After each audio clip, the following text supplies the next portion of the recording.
है, फिर भी तुमने उसकी शादी कर दी। अब घर का कोई काम तुम्हें नहीं करना पड़ता और मुझे देखो। सुनो, अच्छा रिश्ता देखकर तुम भी अपने बेटे की शादी कर दो। गंगापुर में एक रिश्ता है, उसको मैं जानती हूँ। लड़की बहुत अच्छी है, दिखने में भी बहुत सुंदर है। सोनू से कहो एक बार जाकर उसे देख आए। गंगापुर में? वो तो बहुत दूर है। मीना, क्या इतनी दूर का रिश्ता ठीक रहेगा? हम एक सुंदर और अच्छी लड़की चाहते हैं। अगर वो दूर है तो क्या हुआ, तुम्हें वहाँ जाना चाहिए। हमारे सोनू को वो लड़की जरूर पसंद आएगी। हाँ हाँ, तुम सही कह रही हो। सोनू उस शाम खेत का काम खत्म करके घर आता है। हाँ, वैसे भी 2-3 दिन में खेत का काम पूरा हो जाएगा। बस मेरे लिए गंगापुर चले जाओ। क्या तुम मुझे इतनी दूर भेजना चाहती हो? वहाँ क्या काम है? कुछ नहीं, एक रिश्ता आया है। बहुत पढ़ी लिखी लड़की है और सुंदर भी है।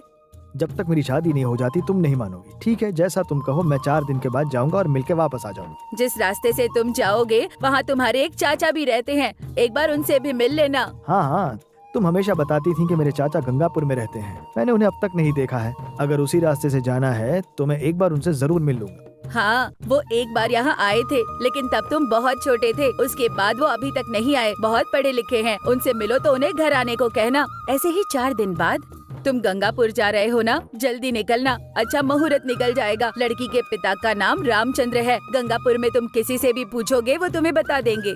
अच्छा, अगर मैं अभी चला जाऊँ तो मैं वहाँ कल सुबह तक पहुँच जाऊँगा। मैं इतनी दूर तो जा रहा हूँ, लेकिन अगर मुझे लड़की पसंद नहीं आए तो मैं मना कर दूंगा, ठीक है? अभी से ऐसी अशुभ बातें क्यों कर रहे हो? चलो जाओ। ये सुनकर सोनू गंगापुर के लिए निकल जाता है। कुछ दूर चलने के बाद मैंने काफी लंबा सफर कर लिया। अब मैं यहीं कहीं थोड़ी देर आराम कर लेता हूँ और खाना भी खा लेता हूँ। ये सोचकर सोनू अपने साथ लाया हुआ खाना खाने लगता है, अपने साथ लाया ताज़ा पानी पीता है और अपनी यात्रा वापस शुरू करता है। इस दौरान, अरे इतनी दूर से पानी लाना मेरे बस की बात नहीं है। काश हमारे आसपास एक कुआं होता तो हम उसमें से अच्छा पानी ले लेते। हाँ, अगर कुआं होता तो कितना अच्छा होता। मुझे उस सोहन से ये पानी खरीदना पसंद नहीं है। वैसे मैंने कभी सपने में भी नहीं सोचा था कि एक दिन ऐसा भी आएगा कि पानी खरीद कर पीना पड़ेगा। हमारा आधा दिन पानी लाने में और बाकी का दिन काम करने में ही निकल जाता है। अगर हमारे आदमी गांव से 10 मील दूर चले जाएं तो उन्हें काम मिल सकता है।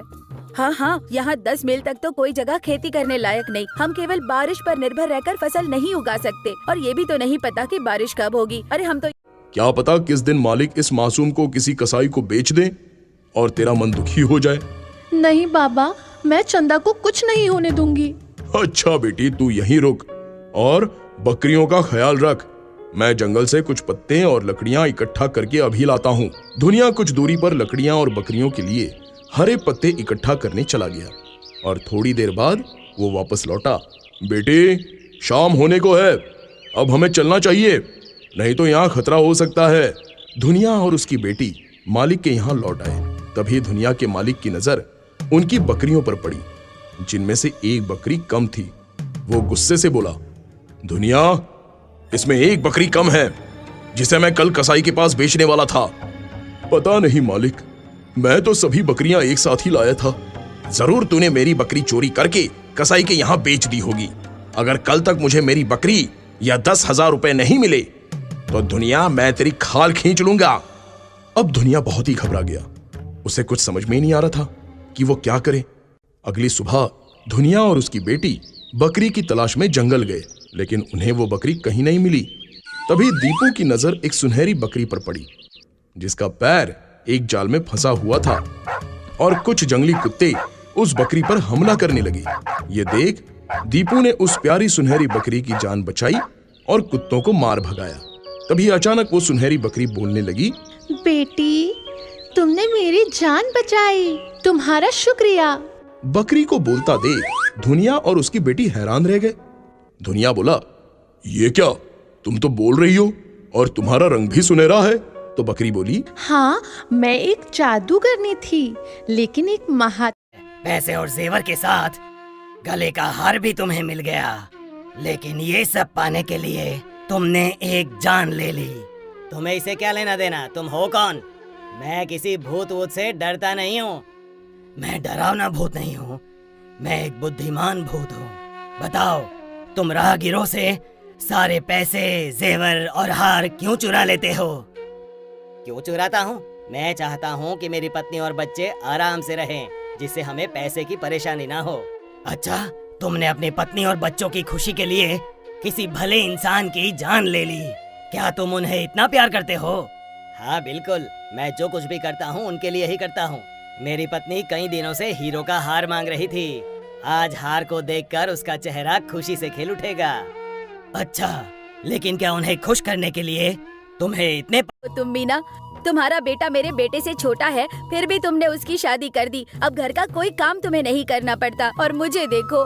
सुनो, अच्छा रिश्ता देखकर तुम भी अपने बेटे की शादी कर दो।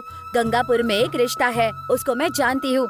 लड़की बहुत अच्छी है, दिखने में भी बहुत सुंदर है। सोनू से कहो एक बार जाकर उसे देख आए। गंगापुर में?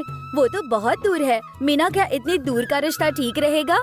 हम एक सुंदर और अच्छी लड़की चाहते हैं। अगर वो दूर है तो क्या हुआ, तुम्हें वहाँ जाना चाहिए। हमारे सोनू को वो लड़की जरूर पसंद आएगी।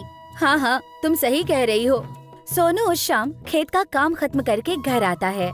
हाँ, वैसे भी 2-3 दिन में खेत का काम पूरा हो जाएगा। बस मेरे लिए गंगापुर चले जाओ।